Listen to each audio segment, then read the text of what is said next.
Tous les mouvements viennent d'ici alors. Tous les mouvements viennent du moteur, un moteur de 10 chevaux qui entraîne 2 arbres de transmission. Alors ce moteur-là, il a environ entre 60 et 70 ans. Et si ce moteur-là n'est plus là pour faire tourner l'usine, bien sûr l'usine ne peut plus tourner. Alors il y a quelques machines à moteur individuel sur lesquelles on peut faire de la production, mais l'âme de l'usine c'est quand même le moteur. Comme le moteur, c'est lui qui donne de la puissance aux arbres de transmission, les machines fortes sont placées à côté du moteur. Et dans un ordre dégressif, les machines les moins fortes sont à l'extrémité de l'usine. Toutes les machines que je vais vous faire tourner viennent de la forge gendarme. C'est-à-dire les machines avec les poulies courroies, l'arbre de transmission bien entendu, viennent de la forge gendarme. Je vais vous montrer je vais vous expliquer la fabrication des pentures anglaises. Alors les pentures anglaises ont fait de la taille de 12 cm jusqu'à 60. Après c'est hors standard. Alors c'est de la tôle de 25 dixièmes qu'on reçoit en tôle de 2 mètres sur 1 mètre. Ensuite la bande est engagée dans l'outil jusqu'au guide. Et ensuite elles sont cisaillées à la cisaille là-bas pour les refendre, pour tirer 2 pentures dans une bande. Alors là, je vais faire tourner le deuxième arbre de transmission qui est branché sur le premier. C'est-à-dire que l'arbre général fait tourner principalement les machines. Et on a un deuxième arbre de transmission sur lequel des machines moins puissantes sont branchées pour faire des petites opérations de pliage, de perçage, etc. Alors là, je vais vous le mettre en route. Alors je suis obligé de m'aider d'une perche pour pouvoir brancher l'arbre tournant sur l'arbre qui va démarrer. Hop. Alors là, la courroie, voilà, elle s'enclenche tout doucement sur l'arbre de transmission. Et là, maintenant, on peut travailler la suite des pentures anglaises. Alors ici, c'est une machine, on appelle ça une amorceuse. C'est pour faire du petit cambrage. La penture, une fois qu'elle est cisaillée, ici, on va faire un cambrage.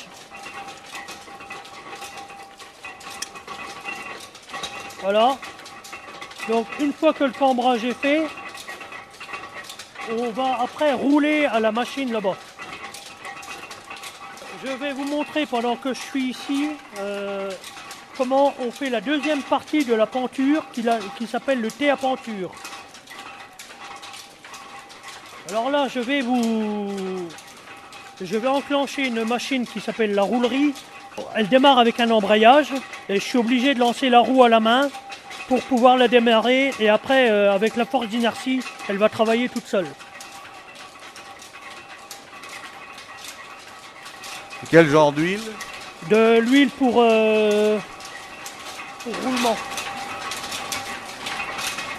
Alors là je suis obligé de graisser tous les paliers du fait qu'il y a sur la machine 2 arbres de transmission. Je suis obligé de graisser tous les paliers pour que la machine donne de la puissance et aussi pour éviter de faire peiner le moteur général. Voici des thés de penture qui ont été découpés dans la même largeur et la même épaisseur que les pentures anglaises. C'est de la 25 dixièmes. Une fois que les thés ils sont découpés, hein, on fait le carré et en même temps les 3 poinçons, les 3 trous de diamètre 7. Après, on va passer à l'amorçage. Comme la penture, sur la même machine, on va amorcer les thés. Et après, je vais vous montrer comment on les roule.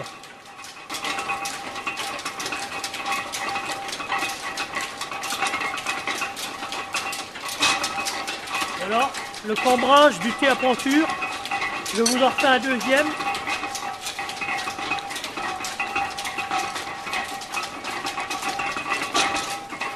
Voilà. Donc les thés ils sont amorcés. Là on va les rouler. Je vais mettre la pièce dedans pour faire le nœud roulé.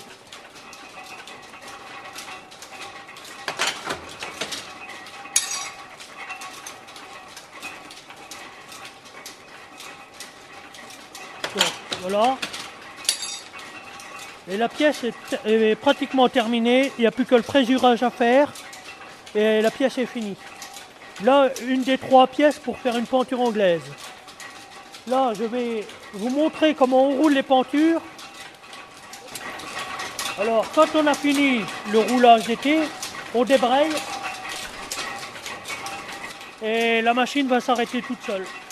C'est-à-dire vous déplacez la courroie. Je déplace la courroie qui est sur la poulie mobile, pour la poulie fixe, qui est fixée sur l'arbre pour aller sur la poulie mobile. Et avec la force d'inertie, la machine tourne, il lui faut un certain temps pour s'arrêter, mais elle s'arrêtera toute seule. Les arbres de transmission viennent quand même de la forge gendarme. Du temps de la forge gendarme, ils travaillaient déjà. Ils sont revenus de la forge gendarme pour être ici, ils ont été remontés ici, démontés là-bas, remontés ici, donc ils avaient déjà usé là-haut. Cette presse-là, elle a été modifiée, c'est-à-dire qu'avant c'était une presse de découpe. Il a modifié la presse pour en faire une roulerie. Et maintenant, cette machine-là ne fait plus que de rouler les pentures. Ce n'est plus une presse de découpe comme avant.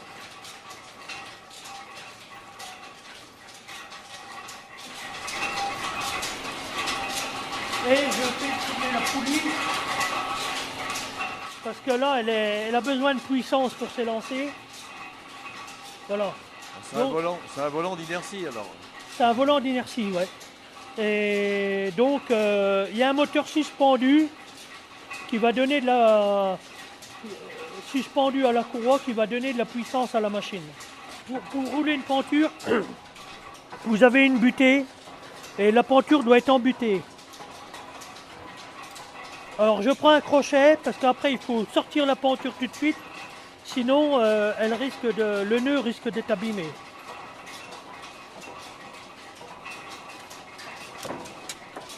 Voilà.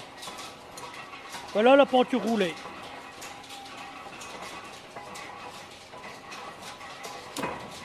Voilà. Donc une fois qu'elle est roulée, ensuite on a un perçage à faire. Et après c'est le préjurage. Et là la penture est finie avant d'aller au traitement de surface. Tu as eu des accidents? Oui. Moi j'ai eu sur la presse qui est là-bas, j'ai eu les doigts écrasés. Et j'ai eu les doigts qui ont été pris dans l'outil. Et c'est la pulpe qui a éclaté. Donc je me suis retrouvé à l'hôpital pendant 2 jours. Il a fallu recoudre les doigts, mais il n'y a pas eu de fracture, il n'y a rien eu. Je n'ai plus la sensibilité par contre du chaud et du froid. Mais bon, ceci dit, mes mains elles fonctionnent, quoi. Je vais vous montrer comment les pentures sont percées et après ce sera le frésurage. L'outil que vous avez devant vous, avant, bon, c'est un outil pour faire du poinçonnage. Et du temps de mon père, l'outil était monté sur la presse, la petite presse qui est là-bas. J'ai modifié l'outil en mettant des systèmes de butée. On met le fer plat sur la table, la fausse table de l'outil pour réaliser le perçage. Et là, on va faire le premier trou. Alors, la pièce est mise en butée longitudinale et en bout de la pièce, il y a une butée fixe qui permet de bloquer la pièce. Voilà, on fait le premier trou. Ensuite, on va faire le deuxième trou par un système de butée mobile. C'est-à-dire que j'avance la pièce sur la glissière, je descends la butée et je mets la pièce en butée. Je m'assure qu'elle est bien plaquée contre les 2 guides et on fait le deuxième trou. Le troisième trou va être réalisé par une autre butée qui est de l'autre côté de l'outillage de poinçonnage. Donc il suffit de faire pousser la V sur la glissière, de mettre en butée pour réaliser le troisième trou. On retourne la pièce pour refaire le contraire cette fois-ci.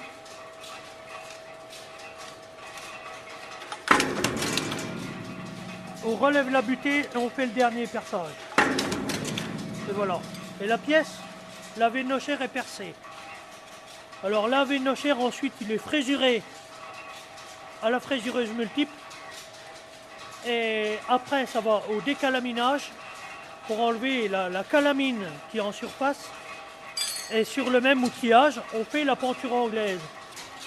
Cette presse-là par exemple, c'est un va-et-vient en permanence.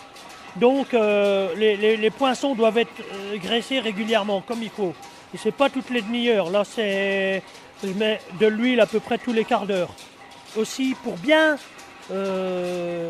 l'entretien de l'outillage avec les pièces soient bien percées. Pour éviter la bavure. Parce que l'huile c'est ça aussi. Ça diminue considérablement la bavure et l'outil ne s'use pas. Hein. On ne peut pas se permettre de vendre des pièces avec de la bavure. Moi, je ne vends pas des produits comme ça.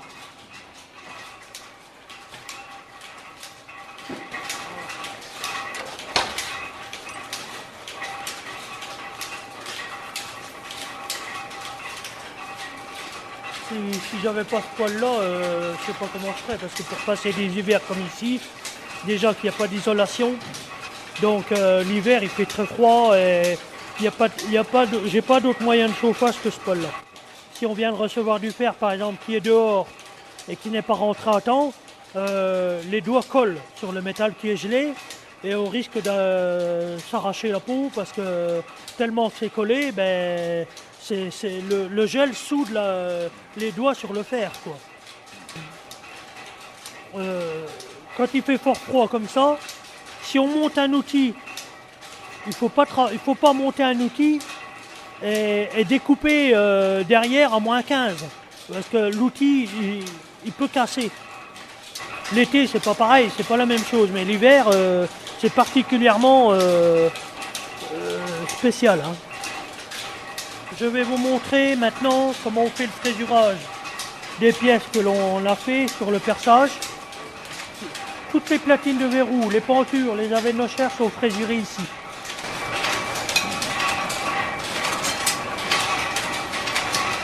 Alors là, c'est le réglage que je suis en train de faire pour pouvoir régler, percer, fréser les AV nochères.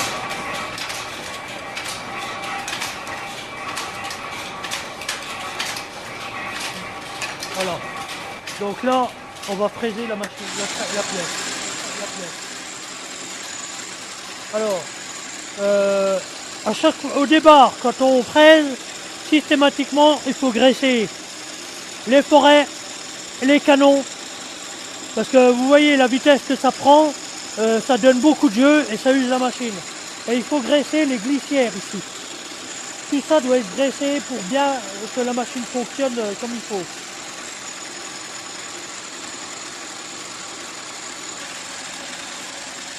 Alors ensuite, le système de frésurage, c'est une pédale. Vous voyez, la pédale, grâce à la pédale, on fait avancer la machine.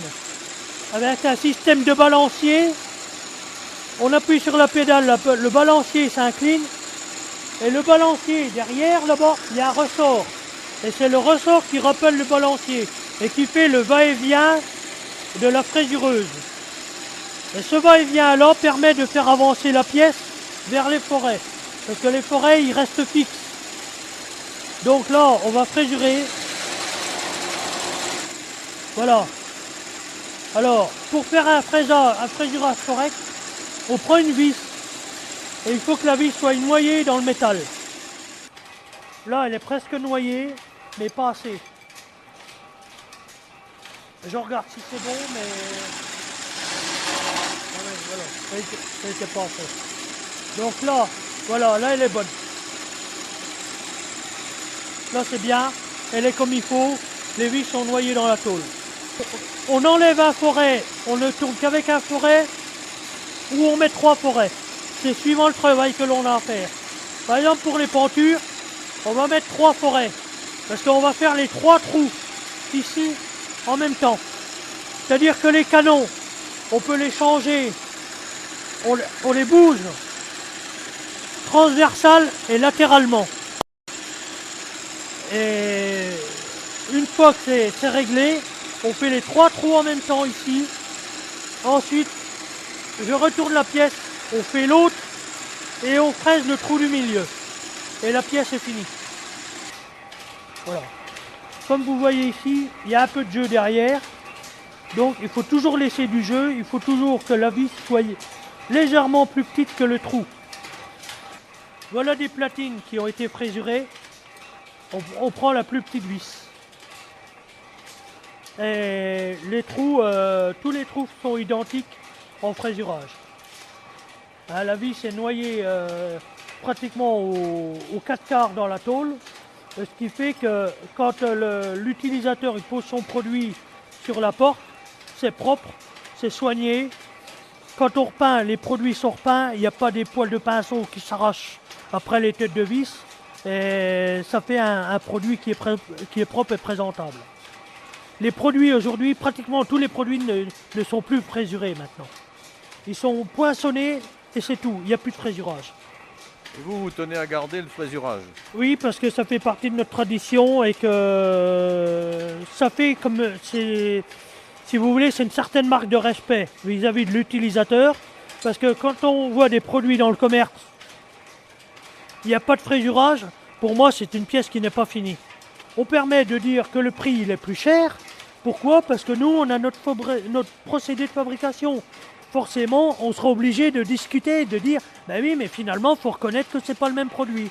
Parce qu'il y a du frésurage, parce qu'il y a l'épaisseur, parce qu'il y a plus de finition sur le nôtre que sur l'autre. On parle de qualité. On est obligé de constater que ce n'est pas les mêmes produits. Et c'est systématique. Ça saute aux yeux de dire, ben oui, forcément, effectivement, c'est pas le même produit. Le produit, s'il casse ou n'importe, forcément, il faudra qu'ils y retournent. Et là, ça devient plus... On ne peut plus parler de produit moins cher, mais c'est du produit plus cher. Alors là, nous, les AV de nos chairs, ils sont pliés sur une presse à friction. Je vais vous montrer le procédé de cette machine-là. Alors, c'est une presse à embrayage. J'enclenche la presse. Cette presse-là, elle a un siècle. Et moi, j'y fais très attention au niveau de l'entretien. La vis que vous voyez au milieu, là, un jour, mon père, il travaillait et il s'est aperçu que la vis prenait de l'usure. Il a été obligé de démonter tout et de refaire la vis. C'est une vis en acier et l'écrou, lui, il est en bronze. Alors, il faut que sur les deux, il y a là l'écrou, ici, il passe de part en part de la presse. Et la vis passe dans l'écrou. Parce que l'acier là, c'est l'acier qui use le bronze, en fait. Il faut que sur les deux, il y en a un qui s'use plus que l'autre. Alors là, la presse est pratiquement enclenchée. Alors, il faut toujours que le volant, la courroie, soit enclenchée. Il ne faut jamais faire tourner la presse avec la courroie à moitié sur la poulie fixe, à moitié sur la poulie mobile. Il faut qu'elle soit enclenchée complètement. Alors, c'est le volant de droite qui appelle par un frottement sur une courroie de cuir. Enfin, c'est même du cuir au chrome, c'est un cuir spécial. Le frottement du cuir qui est monté sur la poulie à l'horizontale vient frotter contre la poulie verticale. Et pour faire descendre la presse, c'est le contraire. Là, je vais faire remonter et on va plier l'équerre. Alors pour plier l'équerre, là, c'est quand même du 30 par 5.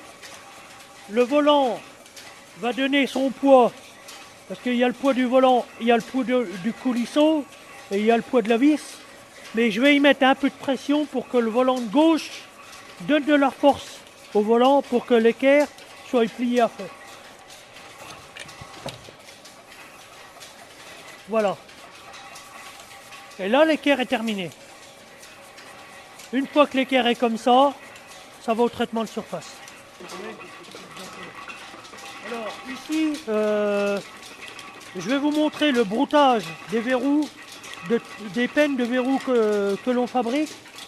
Et vous avez, on fait en diamètre de 10 jusqu'à 20. Là, je vais vous montrer, la machine elle est réglée pour du diamètre 12. Alors, c'est des barres de 6 mètres que l'on reçoit, qui sont découpées là-bas au bout. Alors là, ça doit faire la longueur de 110 à peu près. Une fois qu'ils sont découpés, la deuxième opération, c'est le broutage. Alors, on engage la pièce dans un étau qui est serré avec une vis verticale. Ensuite, on avance la machine par un système de crémaillère qui, en dessous, fait avancer le peigne vers les couteaux. Et on broute quelques secondes et qui vous donne le système un peu du taille-crayon, si on veut. Voilà.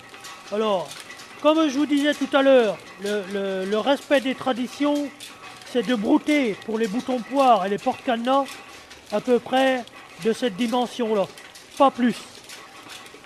Pour les peines de 14 à douille, les verrous à douille, là, le broutage qu'il faut, là il est un peu plus pointu. Maintenant, on va passer au montage, montage à la main, donc c'est du travail manuel. Alors je vais arrêter le moteur là-bas. Pour arrêter l'usine, je suis obligé de couper le compteur. Voilà. Et après, je descendrai au stop. Et là, tout s'arrête tout seul. Je vais vous montrer comment on monte les pentures anglaises. De toute façon, le procédé il est le même pour une grande que pour une petite. La penture, elle est montée à la main. C'est-à-dire qu'on assemble. On prend la penture dans la main gauche, le thé dans la main droite, on assemble les deux ensemble grâce à la broche. Ça, c'est manuel. Et après, on donne un coup de presse.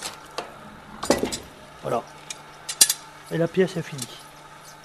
Et les pièces, après, quand elles sont montées, elles sont conditionnées par 10. Et elles partent, comme vous les avez là-bas, pour des expéditions chez nos clients, les quincailliers. Dans les présentoirs, soit elles sont pendues, soit elles sont posées dans les rayons. Et ça part à la vente, que ce soit chez des artisans, dans les collectivités ou dans les communes. Bon, mon nom, moi, c'est Dardennes. Et dans le sud de la France, on fabrique des Dardennes. Alors, des Dardennes, c'est quoi? C'est une butée que l'on met en bas ou en haut du volet. Quand on ferme le volet, dans le ciment, il y a une Dardenne. Oui. C'est une pièce, voilà, en demi-cercle avec un filetage au bout, ou alors c'est un scellement. Alors il y en a qui les font en fonte, parce que les grands-parents les faisaient en fonte, j'en ai en fonte, mais ils les font aussi à vis ou à scellement. Et ça, dans le sud, ça s'appelle des Dardennes. Alors avec qui vous travaillez pour finir les pentures et tous les produits que vous avez là? Ah ben, je travaille avec une société de traitement de surface dans les Ardennes et bon, ça dépend en fonction des pièces que l'on fait, dans les longueurs que l'on fait. On ne peut pas mettre tout chez le même, ça dépend de la longueur, ça dépend du travail. Par exemple, moi je fais des verrous en 2 mètres de long, je suis obligé de le faire dans d'autres sociétés, quoi, si vous voulez.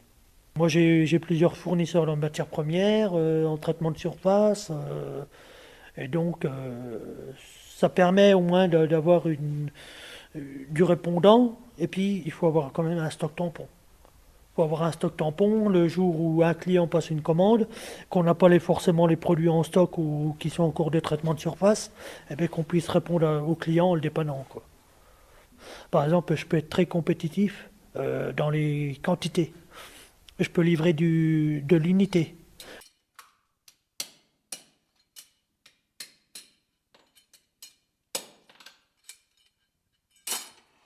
je peux faire des choses spécifiques que les autres ne veulent pas faire. Et aujourd'hui, j'ai tout dans les mains pour pratiquer différentes sortes de produits de quincaillerie, voire même aussi j'ai fait quelques ouvrages en métallerie qui ont permis de montrer un peu le savoir-faire que nous avons dans l'entreprise, quoi. Et quand on s'améliore comme ça, on donne peut-être des futures ouvertures.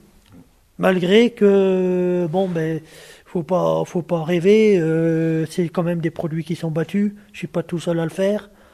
Mais encore une fois, moi, je suis fabricant français.